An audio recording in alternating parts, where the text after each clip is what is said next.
Well, good evening. Hello, hello. It's nice to see you all here. A few folks are filtering in. It's lovely to have you. My name is Claire Bishop, and as Executive Director of American Public Square, it is my privilege to welcome you to tonight's program. In just a moment, we will be hearing from an illuminating and venerable voice on the topic of free speech, Ms. Nadine Strossen. Nadine will be in conversation with Lacey Griffin, the Collection Development Manager for Johnson County Library. But before we get to this great show, I've just got a couple of very few remarks to make. First, thank you so much to our partners in this event, the Johnson County Library and the Johnson County Museum. I'm pleased to share that after the seated dialogue tonight, you are invited to join us for a reception downstairs, and we'll make sure to show you how to get there if you don't know already, because this place is kind of big. And downstairs in the reception, Nadine will actually be joining us to sign copies of her book and join us in conversation. So please plan to stay to enjoy refreshments and post-event discussions if you're able to. And as well, you'll be able to enjoy a chance to see Johnson County Museum's special exhibit, Everyday Democracy, Life, Liberty, and the Pursuit of Happiness in Johnson County. I should say that this is normally a ticketed exhibit, but because of this special partnership, you'll be able to enjoy it at no cost tonight. So that's exciting. I also want to share that you all are receiving a free copy of War on Words, the book that Ms. Strossen will be talking about this evening. And that's thanks to the generous work of the Johnson County Library. So those are going to be available downstairs. You do have to go down there to get your book, and that was on purpose. The library invites you to sign up for library cards, for a library card for access to all of their materials, ranging from books to streaming services. Anyone is eligible for a card. I don't think you need to live in Johnson County, so anyone is eligible. And Johnson County residents are also eligible for online-only cards. Library cards are fine-free to ensure access within the community. Thank you all, everyone in this room and everyone joining us live stream, for joining us for tonight's event. And I want to make a special thank you to our APS members, as well as members and supporters of the Johnson County Museum and the Johnson County Library. Your engagement and support makes programs like this possible for our community, and we are truly appreciative. I want to share that tonight's program kicks off a summer of events tied to the 250th anniversary of the founding of our country. APS is planning a summer of opportunities to explore our shared history, assess our current state, and look forward together. I'm especially excited to share that on June 18th, Nadine Strossen will be back in Kansas City moderating a panel discussion, Self-Evident Truths, Grading the Declaration of Independence's Legacy at 250. This event will be held at Yardley Hall at Johnson County Community College. It features an absolutely stellar panel, including historian and author Akil Labar, Dr. Lindsay Chervinsky of the George Washington Presidential Library, and Yuval Levine of the American Enterprise Institute. These folks will be grading how we live up to our ideals 250 years later. That's going to be an exceptional program. Tickets are free, and more information is available on our website, americanpublicsquare.org. So please go there to learn more about that and sign up. We'll look forward to seeing you there. Okay, so it is time to move on to the program. I told you my remarks would be brief. I'm about to step off this podium and hand it over to these ladies here. But quickly before I do, I just want to let you know, Yvette Walker from the Kansas City Star at this table back here is our roving reporter tonight. So we have a certain way that we do questions in the audience. We encourage you to ask questions of our panel, and we do that with these, the question cards. So if you don't have one and you want to ask a question, raise your hand. Someone will bring you around a card. Write down your question, hold it back up, and someone in a black APS t-shirt will come around to collect it. They'll hand them off to Yvette, who will curate them while she's listening with one ear to the conversation, and she'll be doing her best to ask as many of your audience questions as she can. And I should mention, if you're tuning in on the live stream tonight, you can also submit your questions via the chat feature. Alan Rostron of the UMKC Law School is our live fact checker for the night, and you can use the same method as you would to submit a question to submit a fact check. In fact, these cards, they've got questions on one side and fact check on the other, so they're dual purpose. So you can submit this for both. So with that, it's my distinct pleasure to hand it over to Lacey to get our conversation underway for the evening. Thank you all so much. Thank you. All right, good evening, everybody. Is so glad this is such a great full house. We're in for a treat tonight. My name is Lacey Griffin. I work for the Johnson County Library, and I am here with Nadine Strossen. This bio is awesome, by the way. Is one of the country's leading voices on free speech and civil liberties. She served 18 years as president of the ACLU, becoming the first woman to run the organization. She is an emerite law professor for the New York Law School and is a senior fellow at FIRE, the Foundation for Individual Rights and Expression. Strossen is the author of several influential books about free speech. In 2023, the National Coalition Against Censorship presented her with its Judy Blume Lifetime Achievement Award for Free Speech. Welcome. Thank you for coming tonight.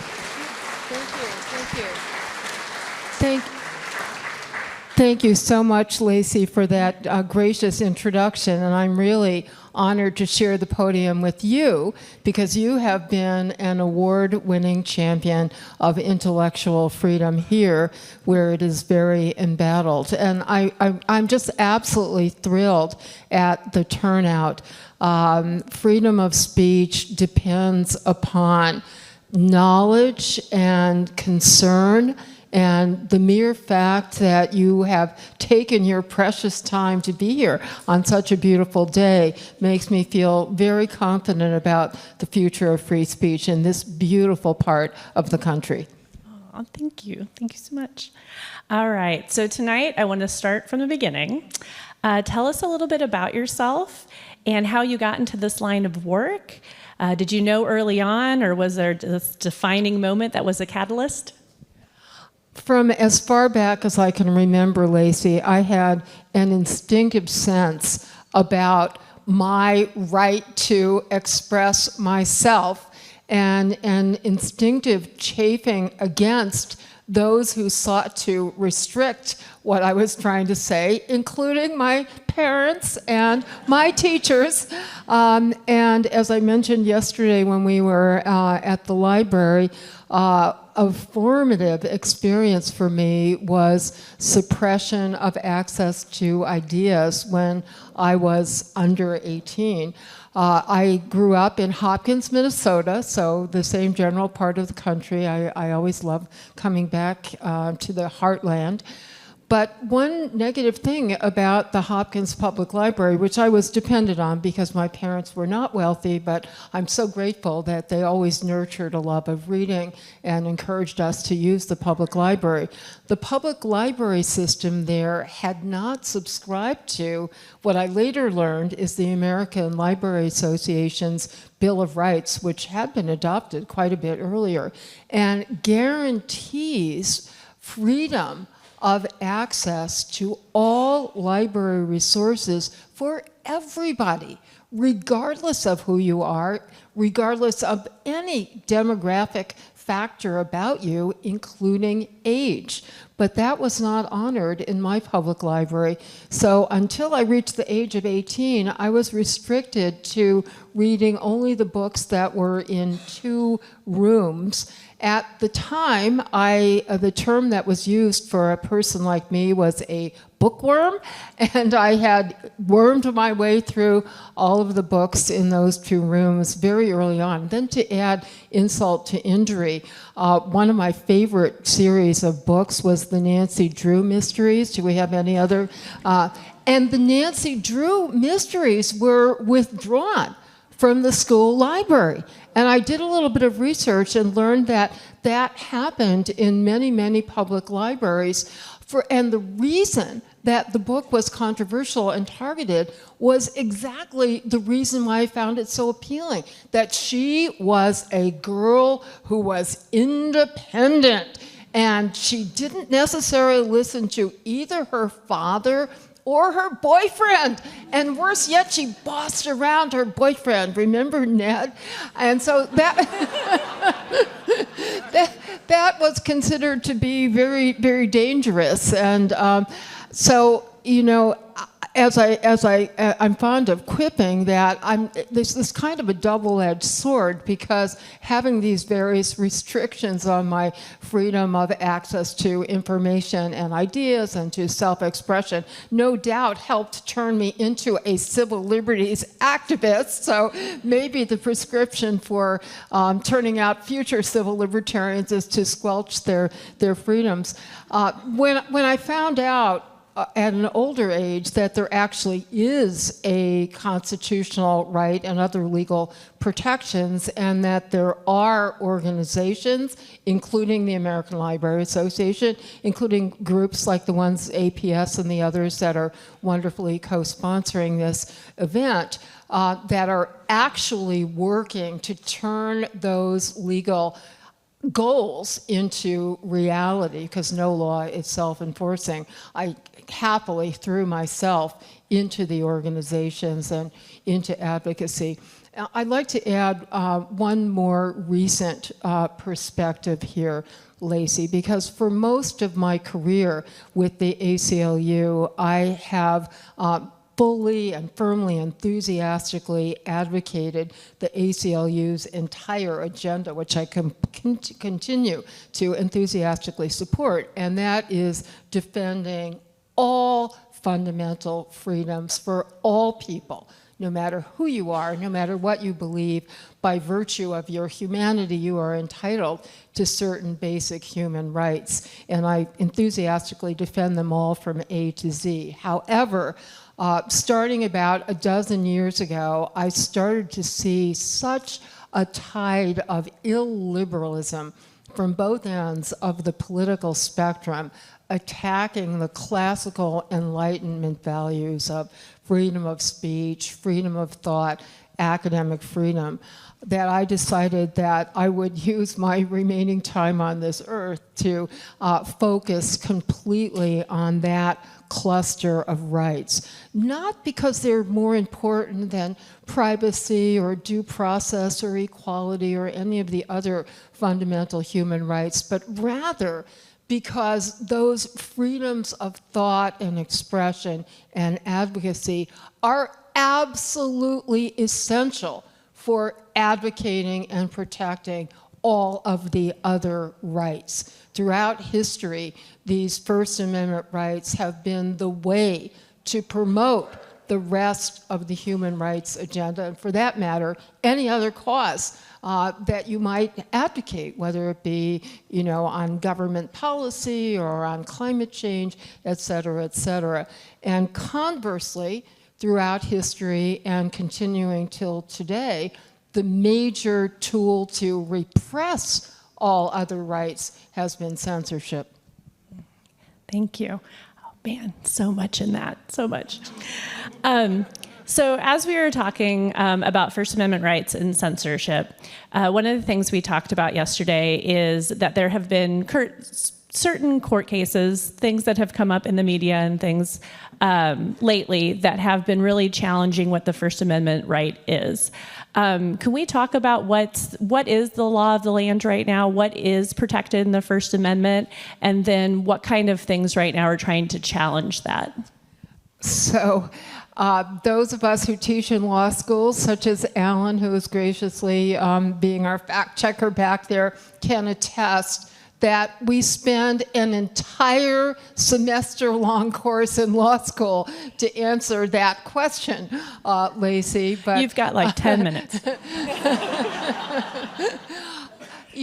I recently wrote a book before this one that actually does try to summarize all of free speech law. And the more I learned about it and thought about it, the more I realized that for all of its marvelous complexities, it really can be boiled down to two fundamental basic principles that make a great deal of common sense.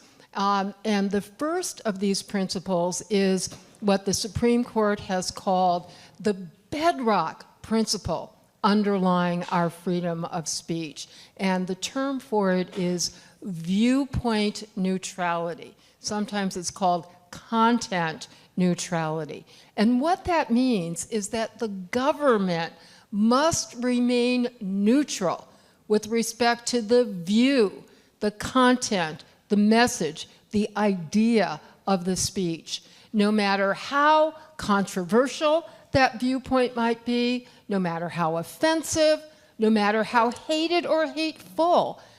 Disapproval of the idea, the content, the message is never a justification for government restriction. If you dislike the idea or disagree with it or hate it, use your own freedom of speech to speak out against it, but don't empower the government to pick and choose which ideas may be circulated and which may not. The complementary second principle is often called the emergency principle. And what that means is if you get beyond the idea, the view, the message, and consider the expression in its overall context, if in the particular facts and circumstances the idea directly causes or imminently threatens certain specific serious harm, then it can and may be restricted. And the Supreme Court has recognized several categories of expression that either directly cause or imminently threaten certain specific serious harm, posing an emergency, and therefore justifying repression. So one example, and it's relevant to a recent indictment of former FBI Director James Comey. Some of you may have read about that because of seashells that spelled out a number. And the number connotes to some people, I had not known this, I was ignorant, but some people realize that it stands for calling for some kind of negative action against the person who is referred to. That cannot be punished unless the argument is, or the allegation is, that that was threatening the assassination of the president. The Supreme Court has rightly recognized that the general way we use the term threatening, I feel threatened by seeing that message or hearing that speaker, is not enough of a justification to restrict speech. But the court has used the term true threat to refer to a subset of threatening speech that does satisfy the emergency test. Basically, if the expression is directly aimed at a particular person, so posting something on social media is not going to count, and it intentionally or recklessly instills a reasonable fear on the part of the targeted person that they are going to be subject to an attack. That is a punishable true threat. You can ask yourselves whether the Comey situation satisfies that standard. The overwhelming consensus is that it does not. And the reason for drawing that distinction is that it is really important to be able to express strong criticism of political leaders. That is important not only for individual liberty, but also for our democratic republic, where we, the people, wield sovereign power. And how can we do that effectively unless we can, even strongly and harshly and even unfairly, criticize our political leaders? But when it crosses the line and becomes a true threat, it can and should be punished. I have to make one other point, Lacey, and I think it's pretty good for, a semester's worth of material. I think you did great. Under 10 minutes. There's one, in addition to speech that satisfies the emergency principle and therefore is a viewpoint neutral restriction, because the speech is not being punished just because of objection to its viewpoint, but rather because of the imminent danger that it poses. There's a second major category of viewpoint neutral restrictions that are constitutionally permissible, and those are referred to as content neutral, time, place, and manner restrictions. So the government can fairly say in a certain place, let's say a government building where, let's say a post office, which exists for purposes of carrying out a certain function, the government may say this is not an appropriate place for people to express their views about other issues. This is a place for conducting business. Or in a university campus, to use another important example. If you're talking about the main quad, a gathering area in the middle of campus, students and faculty members and others should be free to express their views the way they would in a public park on any issue of public controversy. But not in a classroom, not in a laboratory, not in a library, which is set aside for other educational purposes. Yeah. You have talked about both sides of the political spectrum kind of abandoning support for free speech. What do you mean by that? Well, Lacey, I actually I'm not going to fault you for this, but, because we use this phraseology, both sides, and in some ways that's completely antithetical to, I know what your values are as a librarian, and certainly American Public Square and the other sponsoring institutions, that, we are not just divided into binary tribes on issues. We're concerned with ideas and policies, and we have a range of ideas and perspectives.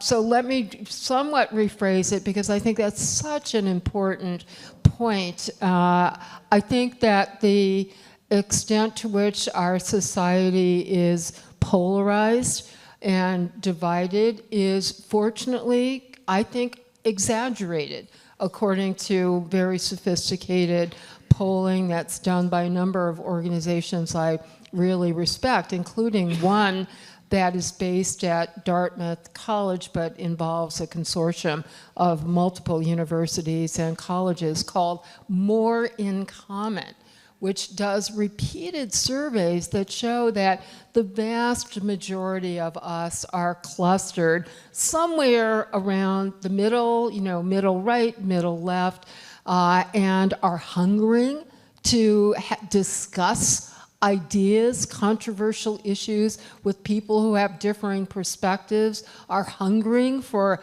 government officials and politicians to do the same. And for various reasons, the media tends to give undue or disproportionate emphasis to about 8% on either end of the political spectrum. So that aside, let me talk about the extremes of the political spectrum and everything in between. It is fair to say, and many observers have commented, that the vast majority of people believe in freedom of speech for me, but not for thee. And, everybody seemed, I have debated every advocate of every serious restriction on free speech, including your native son, from Missouri, John Ashcroft when he was Attorney General, and Ed Meese when he was Attorney General, and many, many others. And every single one of them says, I support free speech. And you know what the next word is, right? But, exactly. And everybody has a different but. I spoke with somebody else from another free speech organization recently, and he said that their organization was working to have the narrowest butts possible. So some of you may remember, show of hands, does the name Skokie mean anything to you? The Skokie case. Let me just say a little bit about that, because it really captures both what the free speech principles are and why everybody pays lip service but then makes exceptions. So the Skokie case was a case in 1977 to 78 arising in Skokie, Illinois, which is a town, essentially a suburb of Chicago, that not only had a very large Jewish population, but at the time, a very high percentage of the Skokie residents were Holocaust survivors. And for that reason, a group of neo-Nazis wanted to demonstrate in Skokie, right? In order to get the attention of the media and be provocative. The same reason why people who oppose abortion want to demonstrate in favor of Planned Parenthood and so forth. They came to the organization of which I was president for many years, the American Civil Liberties Union, to represent their right to free speech, including hateful speech. The only argument that was being made against their peaceful, non-disruptive demonstration was abhorrence of the ideas, which I certainly share, as did my ACLU colleagues. But as you know, under the First Amendment, that is not a justification for restricting the speech. So the ACLU easily won that case in the courts of law. It went all the way up to the Supreme Court, where the Supreme Court did something very unusual. It upheld the First Amendment rights of the neo-Nazis without even receiving briefs or oral arguments. It was a slam dunk winner in the courts of law. But in the court of public opinion, that was extremely controversial.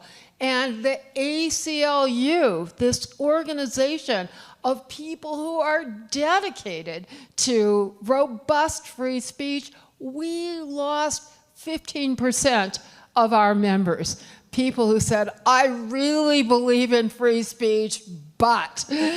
And, you know, my friend at the time, a wonderful woman named Leanne Katz, was the executive director of the National Coalition Against Censorship. And she said, you know, Nadine, everybody has his or her Skokie. And it's really true. If you add up all of that, just one exception that people want to make, there's really nothing left. And the one group of people who really do not fall into that common pattern of wanting to make just one exception for the idea that they consider the most dangerous idea under the sun. The one major exception are the judges, including justices on the United States Supreme Court.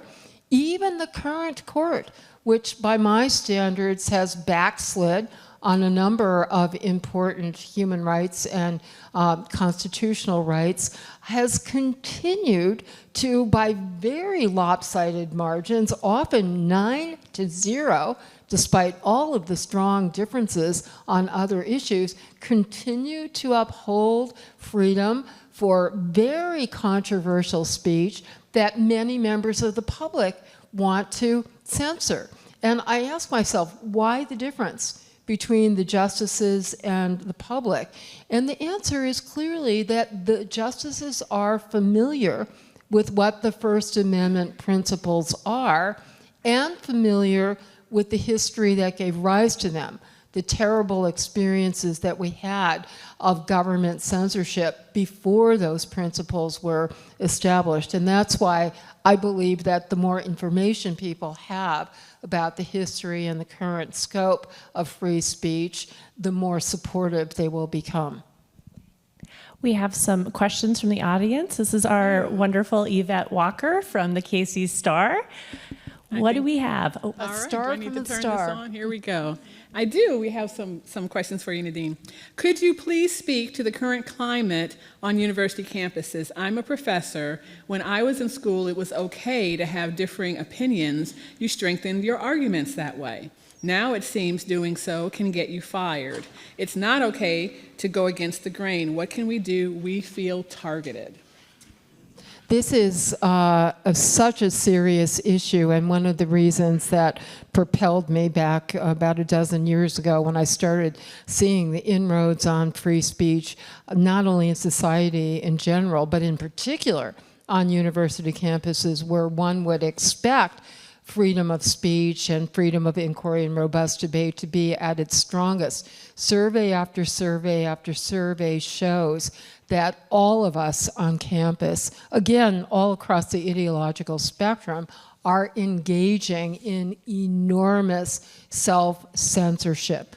Faculty members as well as students. The organization with which I'm a senior fellow, FIRE, has been doing the most extensive surveys working with College Pulse, and they show that substantial pluralities of students say that they cannot have a free and frank conversation on their campus about a host of the most important issues, including abortion, immigration, police practices, anything to do with race and gender, certainly anything to do with Israel-Palestine, that they dare not even address the topic at all, let alone raise certain perspectives that they consider to be unpopular.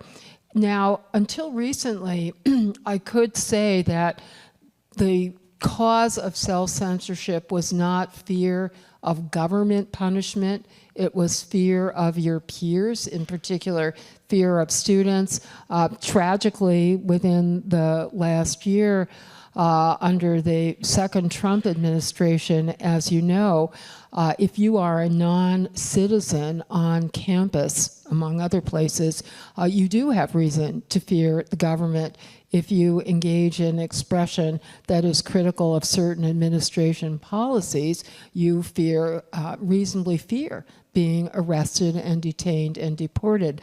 But for the rest of us who are fortunate to be American citizens, we have, unfortunately, reason to fear the shaming and shunning and ostracizing of our peers. That is a cultural issue. There's no legal solution to it. And it is rather difficult to change the culture on campus. It can't be done by older folks such as us professors. It has to be done from the ground up. You know, professors and administrators can serve as mentors and as role models, but the students themselves have to change their own culture. And I'm happy to report that organically on campuses around the country, many, many student groups are springing up. One is called Bridge USA, Heterodox Academy is another, where students are taking the lead in trying to encourage the robust debate that is especially important and the candid discussions that are especially important on campus. Now, are you ready for a little comment, critique about a former organization of yours? All right. You mentioned that about a decade ago, you started to notice illiberalism on both sides of the political spectrum. Some have argued that since the mid-2010s, your old organization, the ACLU, has been a part of this trend. Do you agree with this criticism? No, I don't, but I really respect it, and I take it very seriously. So I am on the National Advisory Council of the ACLU, and I'm very close contact. In fact, I just was emailing today with the National Executive Director, Anthony Romero, who spoke here very recently, and he sends greetings to this wonderful part of the country. Please believe me, with my firm devotion to freedom of speech, if I believed that the ACLU was abandoning its traditional defense, I would be the first person to criticize it. Let me give you some important counterexamples that aren't known as well as they should be. Most recently, less than 2 years ago, the ACLU in the United States Supreme Court represented the National Rifle Association, the NRA, hardly a progressive organization. And you better believe that the ACLU was a little bit like the Skokie case. We got a tremendous amount of complaint, even from card-carrying members of the ACLU. In fact, the ACLU has what we call affiliates, state-based. We have one in Kansas, one in Missouri. And the New York affiliate, from which the case arose, disaffiliated itself from the ACLU for purposes of this case. The New Mexico affiliate did the same thing. And yet the national organization did the right thing, stood up for a very important First Amendment principle that in that case redounded to the benefit of the NRA, but is now the major precedent that is being relied on by Harvard, Columbia, National Public Radio, Corporation for Public Broadcasting, law firms, all of the entities that the Trump administration, broadcast media, social media, all of the entities that the Trump administration is trying to defund or retaliate against for expressing ideas that they disagree with. So let me just, that's one example. Another example that really, like exactly 40 years later, tracks the Skokie case in Charlottesville in 2017. Remember that horrible Unite the Right rally? I mean, horrible because it devolved into violence. But there was no evidence in advance that violence was going to take place. In fact, when the city council tried to withdraw the parade permit, the demonstration permit that had been granted to Unite the Right, the police commissioner in Charlotte testified that there's no evidence of any violence and we've got it under control. So if there is violence, there will be no harm to public safety. And the only reason that was given for withdrawing the permit was the abhorrent viewpoints of the white supremacist organizations. The ACLU defended successfully the First Amendment free speech rights of Unite the Right. So let me tell you, and again, the principle will redound to entities and speakers with diametrically opposite perspectives. The Supreme Court case is a more important one, so let me just say a word about that. It arose from New York State under the administration of then Democratic Governor Andrew Cuomo. The person in his administration, Maria Vullo, who was in charge of financial regulation, threatened the banking industry and the insurance industry in New York State that she would subject them to regulatory sanctions, penalties, if they did business with the NRA. Well, if you don't have access to banking services or insurance services, you are out of business and you cannot advocate for Second Amendment rights or their view of what Second Amendment rights are.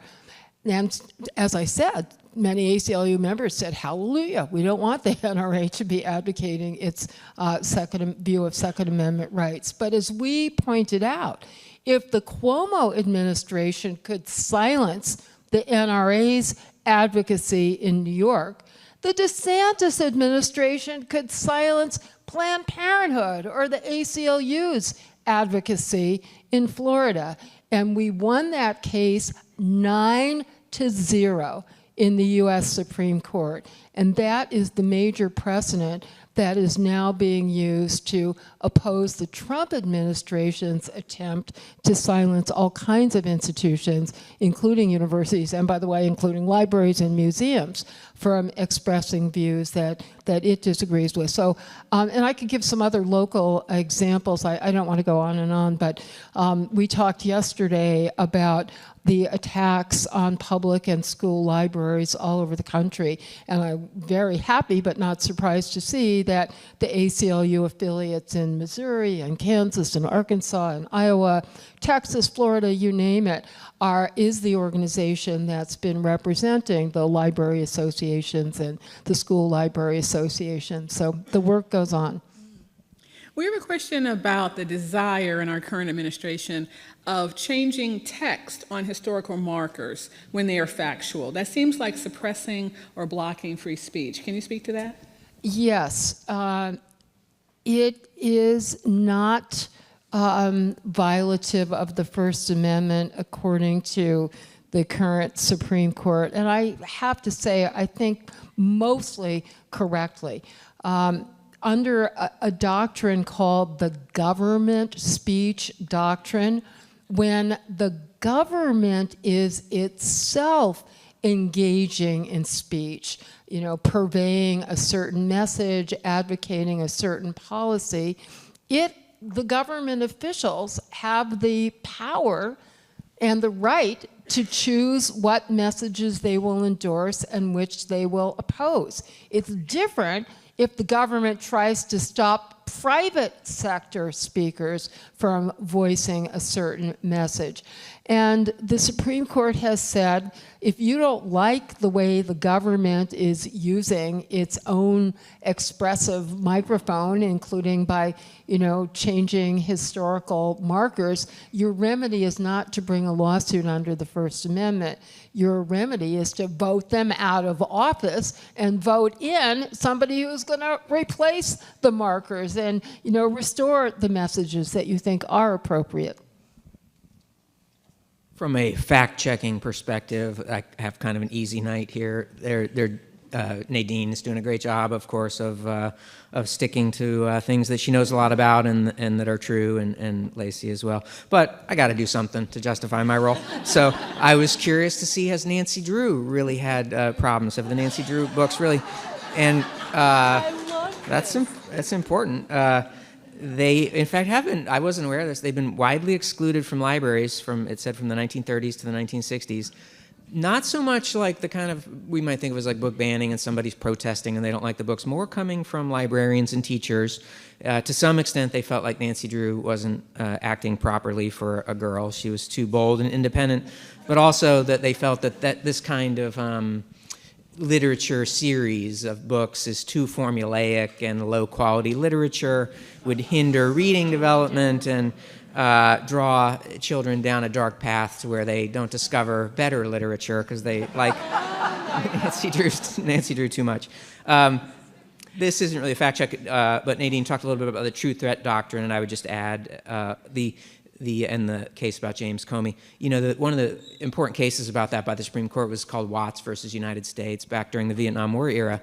It's about a guy who got up at a Vietnam War protest and was talking about being drafted and how he didn't want to serve. And he said, if they ever make me carry a rifle, the first person I'll get in my sights is LBJ. And he kind of made a gesture like he was holding a rifle. And the Supreme Court concluded that this was just political hyperbole, rhetoric. It was a way of just saying you don't like the war, you don't like the president. It wasn't really a true threat. And it's, at least this is just my opinion, but it would be hard to establish that some seashells that say 8647 are a real threat if actually making a statement about the president and having a rifle and that sort of thing is not.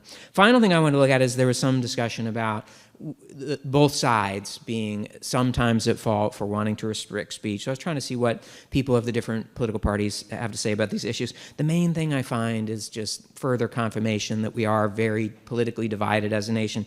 If you ask people if they care about free speech, everybody says that they do. If you ask if we've gone too far in restricting speech, their answer most people will say yes, but the variation will depend on which party is in power in Washington. Right now, more Democrats would say they're concerned about restrictions on freedom of speech, but in a previous administration, if Joe Biden, for example, it would have been a little bit the opposite way. And the one thing that was really sort of sad is that when you ask people who they trust when it comes to freedom of speech, they generally trust their own party and not the other party at all. And independents, they don't trust either party, so... Thank you, Alan. That was great, Alan. Thank you so much. Nadine, think what we could have been if we hadn't read Nancy Drew. We were held back. That cracks me up because those are the same reasons that often Junie B. Jones and Captain Underpants get the same. That's the exact same worded that usually comes when those get challenged too. So. May I ask a follow-up fact-checking question for Alan? I just, as a feminist, my antenna make me wonder whether, like the Hardy Boys and whether Boys series were also challenged as being too formulaic. Interesting. I really want to know that too, Alan. All right. This is a person I did not know about until I had spoke with Nadine, and we've talked about. Nadine, who is J.S. Mills? Oh, thank you so much for asking that question. This gives me, when I saw Lacey sent me some questions that she was proposing to ask me in advance, and I said, thank you for that question because I can use my favorite prop. So here it comes. Get very, very excited. What do you think this is? Okay. Lacey, what does it say? Make J.S. Mill great again. So my Republican friends get very excited and then they get very disappointed when they see that. And my Democratic friends get very nervous and then they get relieved. So how many of you know who John Stuart Mill was? Don't be embarrassed. Okay. I'm so happy to get to then introduce him to the rest of you because in 1859 he wrote, and there's going to be a footnote, I'm a law professor so I love footnotes, but for now he wrote a classic essay called On Liberty, which remains, in my view and that of many First Amendment advocates, the classic, most powerful, persuasive defense of robust freedom of speech, including the viewpoint neutrality principle. Here's the footnote. This is considered like one of the most influential works of political philosophy that has ever been written. And there is a lot of evidence and growing historical consensus that it was actually co-authored with his wife, Harriet Taylor. Thanks to algorithms and other fancy exploratory tools that we have available now for investigating language, scholars have purported to demonstrate that there are language patterns that are among other reasons why they think she should be credited as a co-author. I was really thrilled to get this as a gift from a human rights organization in the former Czech Republic. I was just like drooling over it, and finally they gave it to me. They had commissioned it.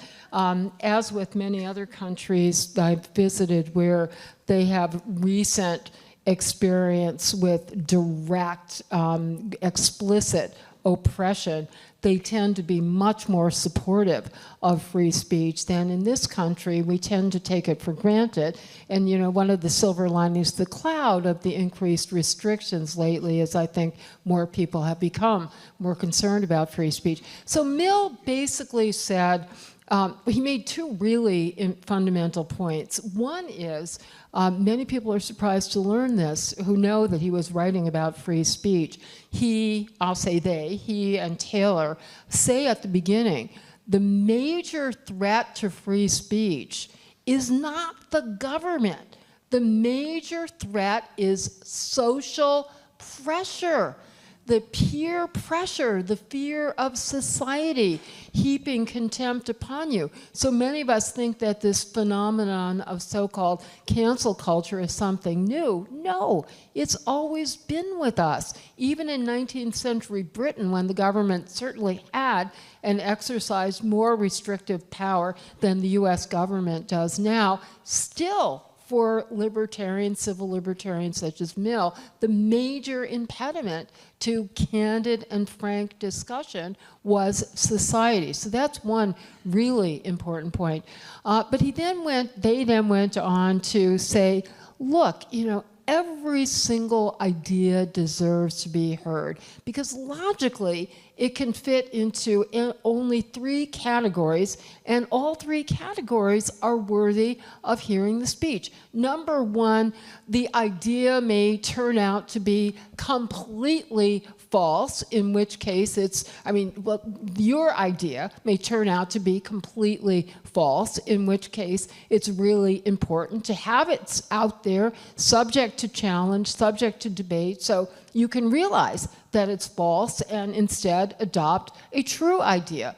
Number 2, your idea may turn out to be partly true, partly false, and so by having it debated in the marketplace of ideas, you come to understand that it's not quite right, and you can refine it and make it more accurate. The third possibility is your idea, it's subject to debate out there in the marketplace of ideas, and you're not persuaded that it's flawed in any way, so you reaffirm your pre-existing understanding, but you then do so with a deepened understanding of it. You're not just repeating the same idea as dead dogma. That was the phrase that they used. But you can defend it and explain it in a more powerful and persuasive way. Love that. Why? So as we've been talking about censorship and about the First Amendment today, why do you think we keep doing, it seems to cycle throughout history? We've just talked about J.S. Mills, we talked about different times throughout the history of the world that we've had it, and it just seems to be like this cycle that keeps rotating. Why do you think we keep in that cycle, and why do you think we're not learning from the past? Because, and I'm going to quote my co-author, Greg Lukianoff, who is the CEO of FIRE, he uses the phrase, the eternally radical idea, to describe what Mill and Taylor talked about, the viewpoint neutrality principle.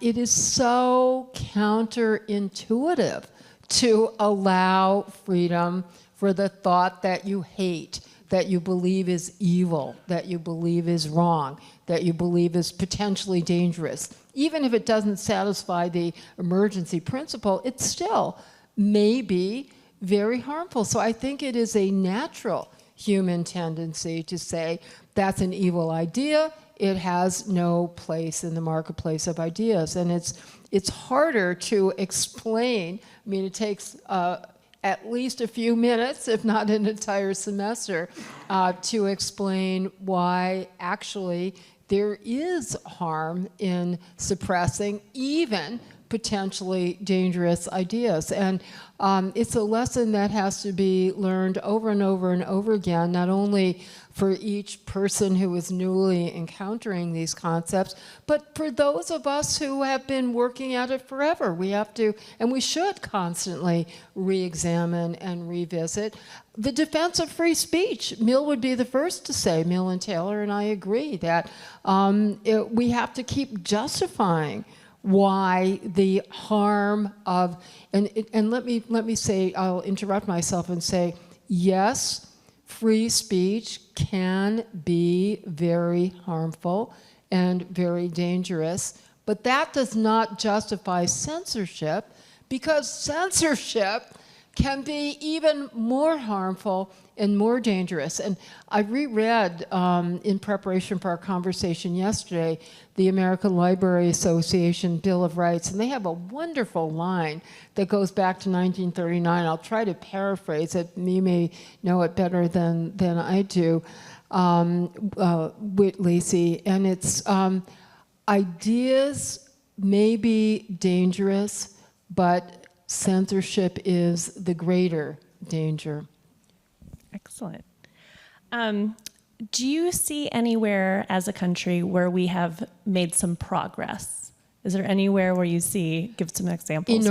Enormous progress. And that's, I think, when I look at, even within my now long, thank goodness, lifetime, enormous progress, and certainly over the course of American history, going back to the Declaration, let me just start by saying, although the First Amendment was adopted in 1791, as you all know, for most of its history, it was a dead letter. It had no real meaning because along with the rest of the Constitution, the First Amendment is not self-enforcing.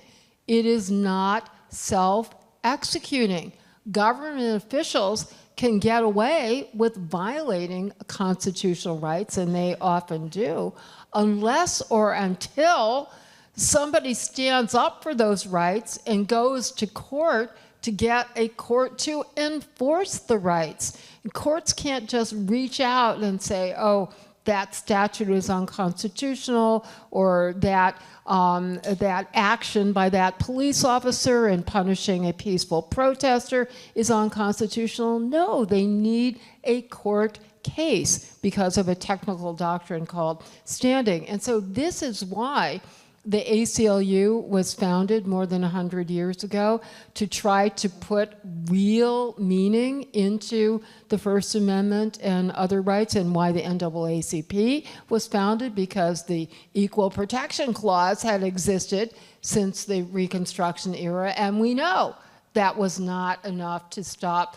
Jim Crow and all kinds of racial segregation and discrimination until the civil rights movement brought cases that got the Supreme Court to actually enforce the First Amendment. So, in fact, the 14th Amendment, and I use the two interchangeably because, in fact, it was in the specific context of the civil rights movement of the 1960s and 50s that the Supreme Court started to robustly enforce not only the Equal Protection Clause, but also the First Amendment, because censorship was the major tool that was used to try to chill and curb and halt the civil rights movement.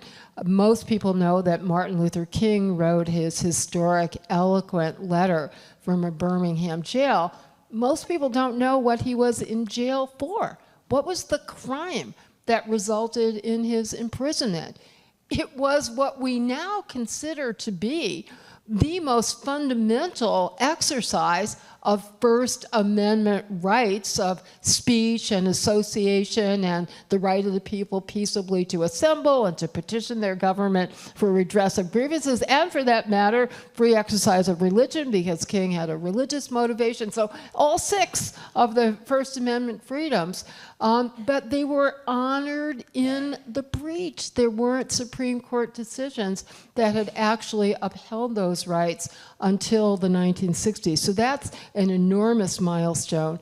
And I would say starting in the past several decades, the Supreme Court really has made very strong strides toward very strictly enforcing the viewpoint neutrality principle. Again, really across the ideological spectrum. So there are some setbacks, but on the whole, we have vastly more free speech rights now, certainly than our parents and grandparents did. Thank you. All right, Yvette has some more questions from the audience. Some very challenging questions. All right. Does the use of AI to create, summarize, or amplify speech change the legal responsibility of the speaker? What are the overall implications?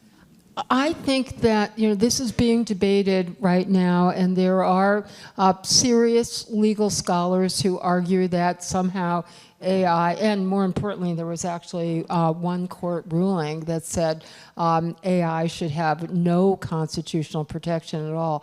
I think that is a minority perspective, and it's the weight of authority and of judicial rulings to date is that it should be treated the same as any other technology or tool, whether it be a typewriter or a computer or a camera, etc. I love the phrasing of that question, Yvette, to amplify, disseminate, distribute a message that a human being is conveying. those who subscribe to a relatively narrow, conservative approach to constitutional interpretation, I'm sure you've heard the term originalism or textualism.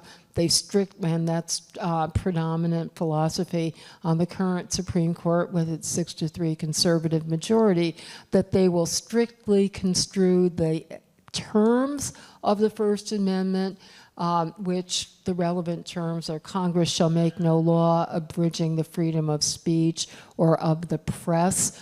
And then they also look at what was the original understanding of those words at the time they were adopted. And I think the consensus of historians and scholars is that press was added because that was the only technology that existed for disseminating expression at the time, right? So speech is what you actually do with your own voice. But if you are using the then available technology, the press, that is also protected. And the Supreme Court has extended that logic through every technological innovation since then, with one hiccup. It took a while before it recognized that films constitute a protected technology under the First Amendment, but it had no hesitation in doing that with radio and telegraph and TV, the internet, social media, and I think AI should follow. And then we had several questions on the intent of the speaker, sincerity versus propaganda and lies. I'll just read one. What steps can be taken to balance freedom of speech with the increased willingness to lie? And then I'm going to add on to that, and what about elected officials? Do they have a First Amendment right to lie? Yes. And, I'm not sure that it's increased. Every time I go back and look at some of the terrible, in the sense of harsh and false propaganda that was slung about in the earliest historical era, the the Federalists versus the Republicans, and Jefferson versus Adams. And if you go back and look at some of the political propaganda, it seems to me completely comparable to what exists today. The Supreme Court has said fairly recently that you basically have a right to lie, except, and we're going to go back to this emergency concept, if in the particular context, and a point that Yvette or the questioner made with a certain intent, the lie directly causes certain specific harm. And there are several kinds of lies that satisfy that standard. One is defamation, when you intentionally say something that you know is false and harms the reputation, leading to economic suffering on the part of the person who is defamed. Another example is perjury in a court of law, where you're subverting the rule of law and due process of law. Another example is fraud, where you intentionally get somebody to rely on a false statement to their financial detriment. But when you get beyond that to the kinds of political rhetoric and hyperbole that usually, invariably would involve matters of interpretation and analysis and opinion and perspective, we don't want the government to be deciding which of those misleading statements should be punished, because that creates the danger of punishing disfavored viewpoints or disfavored speakers. And the way the Supreme Court put it in this fairly recent case was, we don't need Orwell's Ministry of Truth here. And let me throw in one other historical perspective, and goes back to the Civil Rights Movement and MLK, which I referenced earlier. the Alabama and other southern states at a time before the Supreme Court had protected against defamation lawsuits against public officials. This is the question about government officials. The states deliberately used a strict liability approach to defamation. Any false statement that was made about any government official, no matter how trivial, could lead to enormous damages, penalties of huge amounts of money that would be essentially disabling for civil rights organizations or for the national media that were covering the civil rights movement. Some of you may have heard of the famous case of New York Times versus Sullivan, in which the Supreme Court reined in defamation liability. And I think what many people don't realize is that particular lawsuit was part of a systemic campaign that the southern states were waging in a deliberate effort to silence both the civil rights demonstrators themselves and the national media that was giving traction to their movement. So yes, disinformation, misleading or false statements can be harmful, but again, we have to weigh against that the harm of empowering the government to make judgments and to punish on that basis. I've done my best to get to the bottom of the crucial issue of which faced more censorship, Nancy Drew or the Hardy Boys, and I'm not really sure. Both have been subject of a lot of criticism, maybe in some ways, maybe more so for the Hardy Boys, but in terms of their literary merit, they seem to be judged about equally poorly by a lot of people. And the Hardy Boys has apparently faced more criticism in more recent years for some of the early books, I guess, according to sources, had a lot of casual racism and perpetuation of derogatory stereotypes. They were just written a long time ago, and so some of the books were either pulled or rewritten because of some of the content. And that didn't seem to be as much of a problem for Nancy Drew. People seemed to regard her books as more wholesome. She was kind of the girl next door, and there was less offensive stereotyping and that sort of thing. I don't know. The other issue, a member of the audience had a question about the New York versus Vullo case, the NRA case that was discussed. And why was New York going after the NRA? Was it because of their views? Were they trying to suppress or censor them? Or was it because they had engaged in some kind of wrongdoing in the way they were doing their business? The answer is really it was never determined. And so it depends who you ask. If you ask the state of New York, they would say, no, we were... we learned that they were in violation of some insurance regulations and that sort of thing. The NRA didn't have the proper insurance producer license, et cetera. They were selling some kinds of insurance that were illegal and that sort of thing. The NRA said that no, it was more politically motivated and that the insurance companies, which included Lockton, a Kansas City company, was involved in this, that they cut off business with the NRA because they feared reprisal from the New York, that it was very politically motivated and that they wouldn't have cared about these technical violations if it hadn't been the NRA, who New York politicians didn't like and regulators didn't like. So, and then when it went to the Supreme Court, it was in a legal posture where they weren't trying to decide what the facts were. They were assuming for the sake of argument that the NRA's allegations were true, just for the sake of deciding the legal issue. So in other words, they were assuming that New York officials had gone after them for political reasons. And they simply concluded that if that was true, that would be a violation of their First Amendment rights.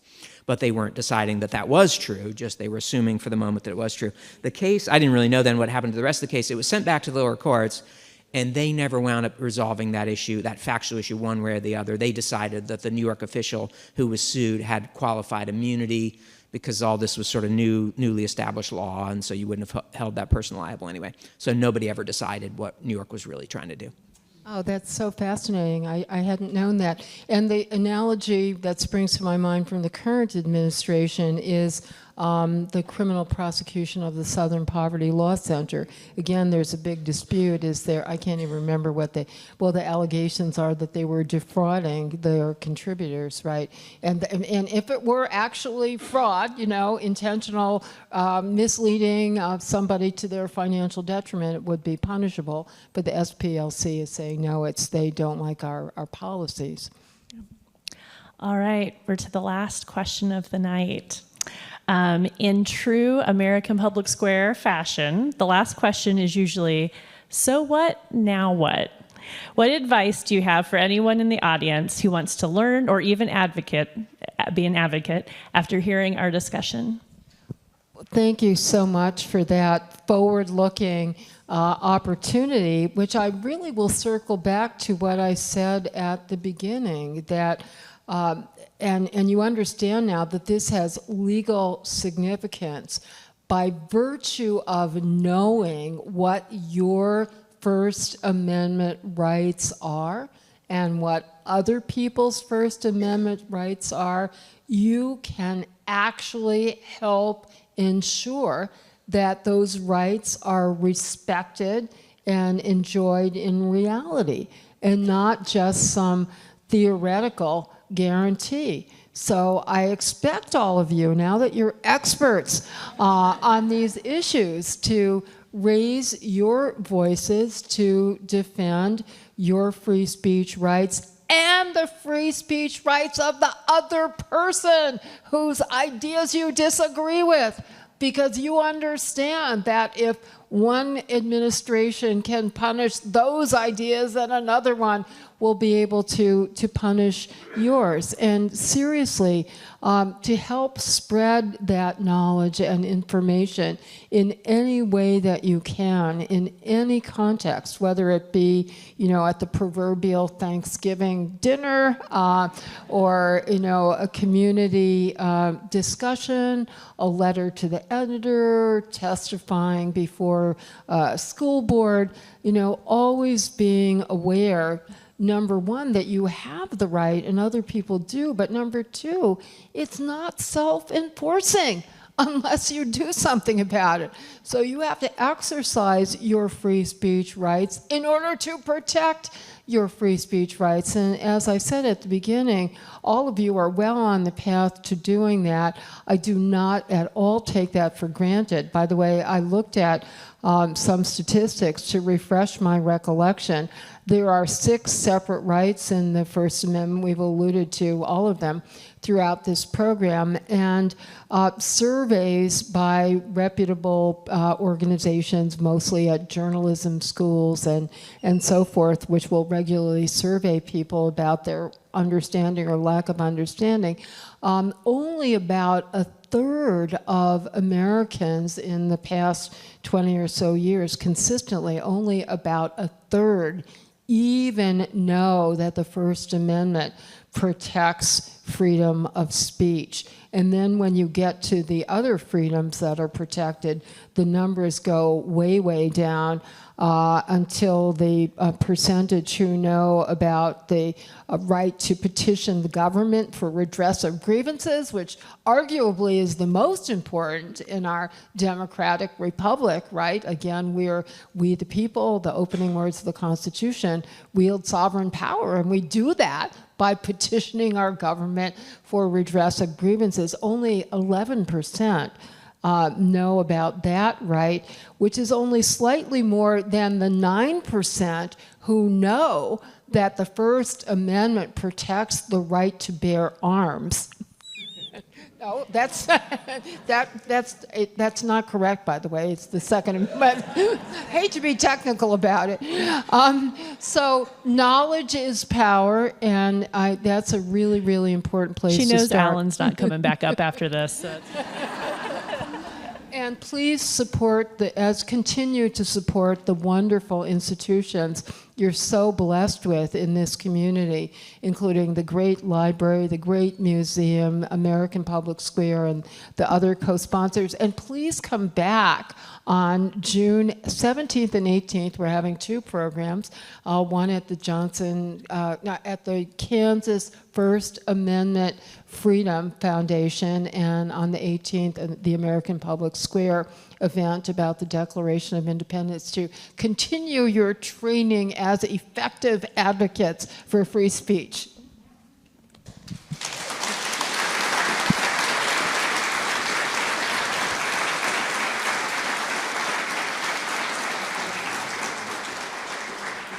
Wow, I'm sorry that I'm the one that has to close out the night because I'd love to hear this conversation continue. My name is Mary McMurray. I'm the director of the Johnson County Museum, and I want to begin with a sincere thank you first to Nadine, as well as to Lacey and Professor Rostron and Yvette for all the people that helped make this event so meaningful tonight. Your insights, energy, and willingness to engage so thoughtfully is exactly what makes programs like this matter, and so let's give them a big round of applause.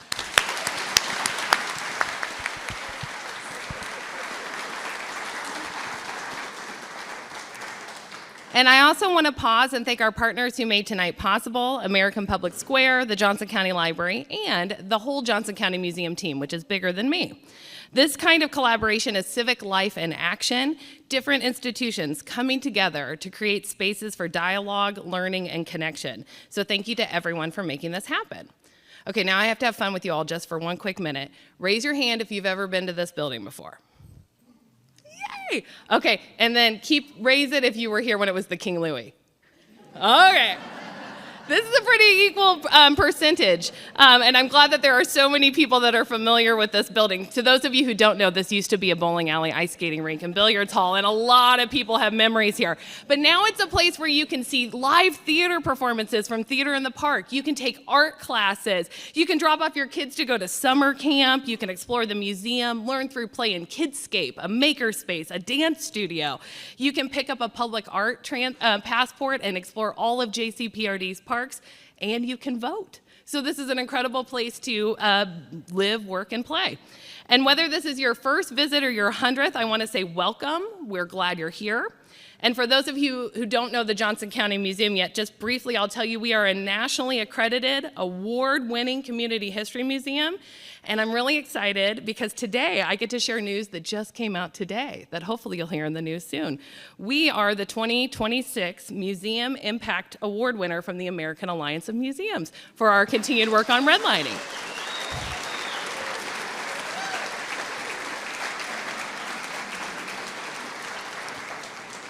If you missed that special exhibit that was up in 2022, please be proud to know that the work continues, and you can learn about it at jcprd.com/redlined. At our core, the Johnson County Museum tells a story of a place, this incredible community, Johnson County, in all of its complexity. And we do it with a simple belief that understanding our history is not just about learning about the past. It's about building knowledge we need to shape a better future. And that really seems fitting to connect to tonight's conversation.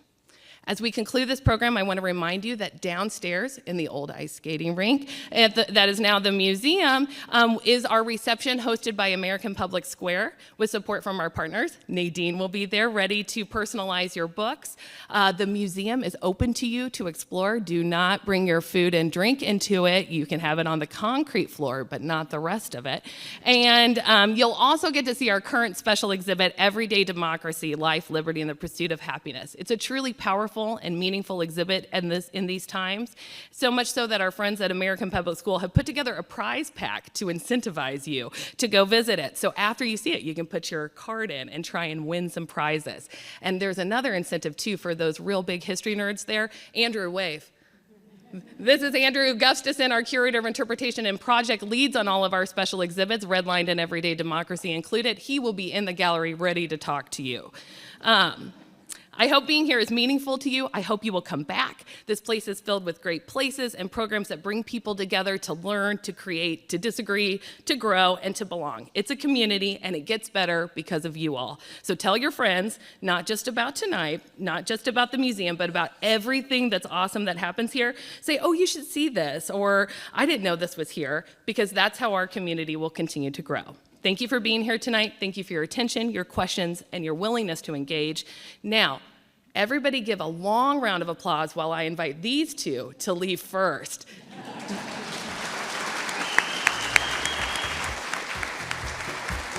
Oh.